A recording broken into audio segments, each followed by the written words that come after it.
Hi everyone, welcome back to the crash course. We're here with the last section of verbal reasoning, sentence equivalence. So again, if you're not familiar, you're going to see two or maybe three verbal sections. There's going to be 20 questions, 30 minutes, and sentence equivalence is the smallest portion of this. You usually see about 4 questions, and they're usually situated like this. So you'll have that first section of text completion, followed by some reading comp, and then you'll have your sentence equivalence usually around questions 12 to 16. Keep in mind that the text completion and the sentence equivalence is intentionally separated with this reading comp so that you don't confuse the two. Text completion, there's only one correct answer per blank, whereas sentence equivalence, there's going to be two correct answers for the one blank. So if we look at what you're going to encounter, it's going to be always one sentence and always one blank, and there's going to be 6 choices with little boxes next to them, and you're going to be asked to pick 2 answers.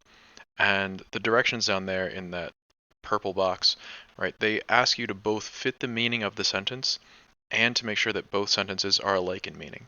So what this means is that you aren't just picking the 2 words that make the most sense in the blank, and you also aren't just picking a pair of synonyms at random, right? It needs to do both. So let's take a look at a sample question. This is just my own mock-up, but this is roughly what the questions will look like on the test. You'll have your directions at the top, a single sentence with one blank, and then your 6 choices with boxes next to them. So go ahead, take about a minute, and try to come up with the 2 options here that fit the meaning of the sentence and produce completed sentences that are alike in meaning. Hopefully you came up with cooperatively and harmoniously.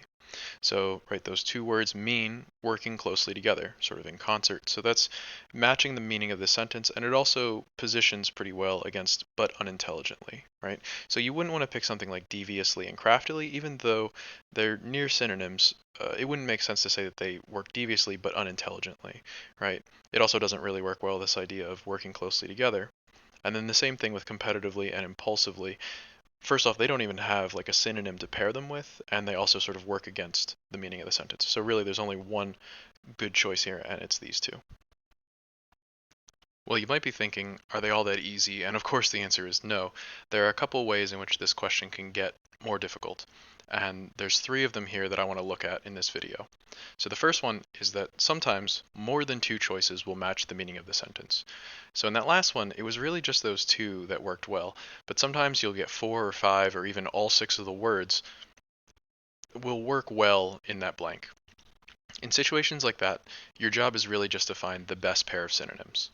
And you don't want to get tricked by sort of near synonyms, words that seem like they mean the same thing, but when you actually go and define them to yourself, you realize that they mean something different. And also, don't get stuck on your first choice. There are going to be situations where you read through it, and just like text completion, you sort of mentally fill in the blank, and then you go to your answers and you see that choice there, but there isn't a synonym for it. In cases like that, you don't want to get too tied to your first choice. Sort of go back and think, well, do other choices here work well, and is there a pairing of synonyms here that's better than my first instinct? Let's take a look at a question where we can put this strategy to use. So go ahead, take a minute, try to come up with 2 answers for this one. The vegetation at Stone Mountain, the best known of the large rock masses known as the monadnocks, is far from blank, having been decimated by the hiking traffic. So we know that this vegetation has been decimated, so it's probably far from some sort of positive word, right? Maybe far from perfect, far from beautiful, far from nice, something like that. So if we look at our options, we can kind of rule out indigenous and endangered. They don't really make sense. But the other 4 options, if you put them in there, picturesque, pristine, verdant, undisturbed, they all read fine. Like they would all work if this were just a simple text completion question. But what we have to do now is figure out, well, which 2 pair up the best. So the most common wrong answer I get for a question like this is people who want to pair up picturesque and pristine. And it's not that crazy, right? If you think about, oh, when you're out in nature and you're looking at a mountain or a lake, you might say, oh, that looks picturesque or that looks pristine. But keeping in mind, even though you could use those 2 words to describe the same landscape or vantage point, doesn't mean they mean the same thing. And actually, if we go and define it, right, picturesque just means pretty, right? Whereas pristine means being in mint condition. So really, they don't mean the same thing at all, right? Something can be pristine but not pretty, and something can be pretty but not in mint condition. So there's no way we would ever want to put those two words together. Rather, the best pairing here is pristine and undisturbed, right? Both words mean being in their mint condition, in perfect condition. Let's take a look at another question to just reinforce this concept. So again, take a minute, work through this one, and then we'll talk about it. So one of the things you might have noticed is that all 6 of these options read fine. Maybe not guaranteed so much, but the symposium was conceived, touted, funded, promising, praised. They all give it a meaning that makes sense, right? And the one thing you really want to be careful of here is that you don't just stick to a word because you think it's better than the other ones. Like, for instance, maybe you thought, okay, so the symposium was conceived, right? It was created as a chance for the greatest minds in the field to gather and share their insights. So that sounds really good, but there's no reason to think that it has to be one of the right answers, right?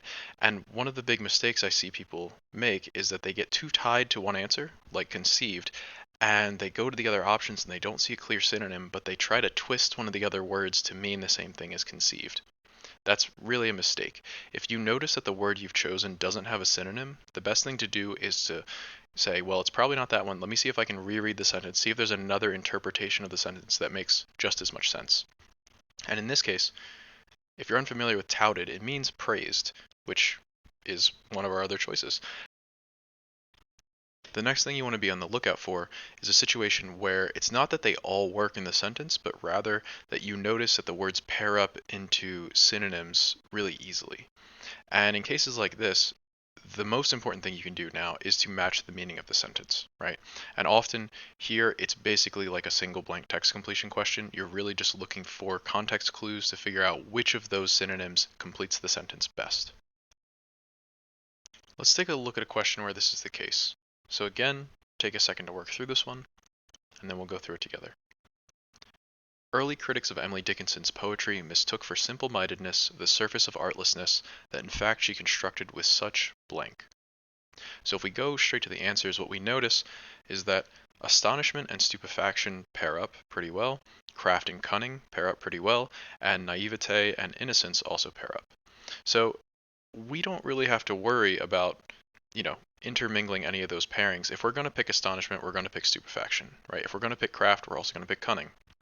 So what this really is now is a single blank text completion question with 3 choices. So if we look at the sentence, what do we see? It seems like these critics are mistaking something for simple-mindedness, which probably means it's the opposite of that. So we definitely don't want to pick innocence and naivete. So those are out. And then to really put in astonishment or stupefaction, it doesn't read very well, right? They mistook for simple-mindedness something that she constructed with astonishment. No, right? It's got to be craft and cunning, right? She was devious. She knew what she was doing. She was intelligent about the way in which she constructed these things, right? So craft and cunning is definitely our pairing here. And the last thing you want to be prepared for is that the vocabulary can get very difficult on these questions. And if you are facing a question where multiple words are just incomprehensible for you, the best thing you can do is try to rule out as many answers as possible. So the words that you do know, try to consider, do they really work or can I get rid of them? And then oftentimes you end up having to pair a word that you know works in the sentence with an unknown word that you feel could be a synonym. One of the big mistakes here is I see that people feel uncomfortable guessing on a word they don't know. They feel more comfortable just picking 2 words that they know work in the sentence. But that isn't a good strategy if you know that those 2 words don't pair up. In fact, you know you're picking a wrong answer if you pick 2 words that you know aren't synonyms. So even though it might be sort of counterintuitive, or at least counter-impulsive for some people, the best thing to do is to pick a word you don't know with a word that you do know that works. Let's take a look at a question where the vocabulary is particularly challenging. So go ahead and try to solve this one, but don't sweat it if the vocab there is giving you pause. While in many ways their personalities could not have been more different, she was ebullient where he was glum, relaxed where he was awkward, garrulous where he was blank, they were surprisingly well suited. So even if we don't know what garrulous means, we know that they've described these two people as being opposites, right? Ebullient where he is glum, relaxed where he is awkward. So we know at least we're probably looking for some sort of negative word, something that pairs, not pairs well, but like would also describe someone who's glum and awkward. Now, when we go to our answer choices, this is going to be a different experience for everybody who's watching this video. For some of you, maybe you've already been studying, maybe you have a great vocabulary, and all these words are, are easily understandable for you, and this question is probably extremely simple. But for most of us, we look at this, and at least one or two, if not all of these words, are a little fuzzy for us. And so the best thing we can do maybe is to sort of say, well, I know that this guy is being described as glum and awkward, so I don't want to pair it with something positive necessarily.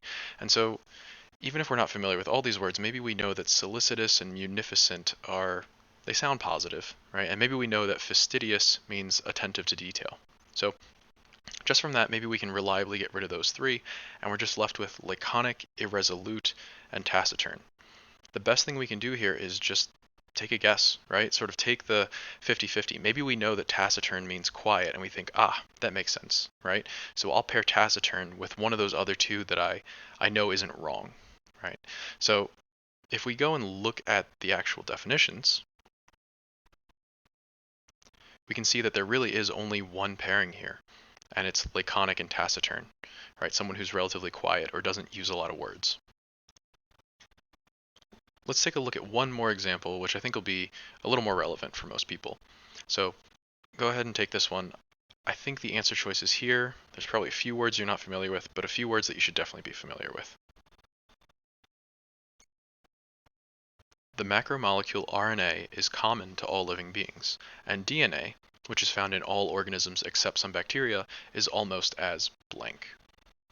So just from reading this, I'm thinking the word needs to be like common, but I'm not sold on it. But that's sort of what instinctually I would think goes in the blank. And so if we look at our options, I don't know peripatetic, maybe I don't know ubiquitous, but I know these four, right? Fundamental, inclusive, universal, significant. And really, all of them sound fine in the blank. The problem though is that if we try to pair up any of them, no two of those words actually mean the same thing, right? To be fundamental is like to be necessary, right? To be universal is to be found everywhere. To be significant is to be important. They aren't really synonyms. So the best thing you can do in this case is not just pick two of those words, but to pick one of them and pair it with one of the words that you don't know.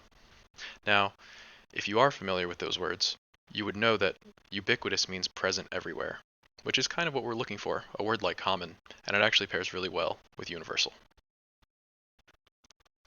And that's as far as we're going to go with sentence equivalence today. Most questions fall into one of these three types to some extent. I mean, some of them are just very easy, but in general, these are the three ways in which I find that they can be tricky and that people have misconceptions about this question. So again, just to reiterate, make sure that you're picking two words that mean the same thing. Make sure that you're picking words that match the meaning of the sentence. And when you are staring down some words you don't know, don't just break one of those rules, right? Be willing to take a guess, because at least that's giving you a shot at getting the right answer. And for sure, getting better at this question, this type of question, just involves expanding your vocabulary and getting really familiar with the way in which they write these questions. So as much practice as possible is good here. Well, I hope all that was helpful, and thank you for joining me for this crash course. I hope you'll join me in the rest of the videos when we dive into the quantitative section. Thanks.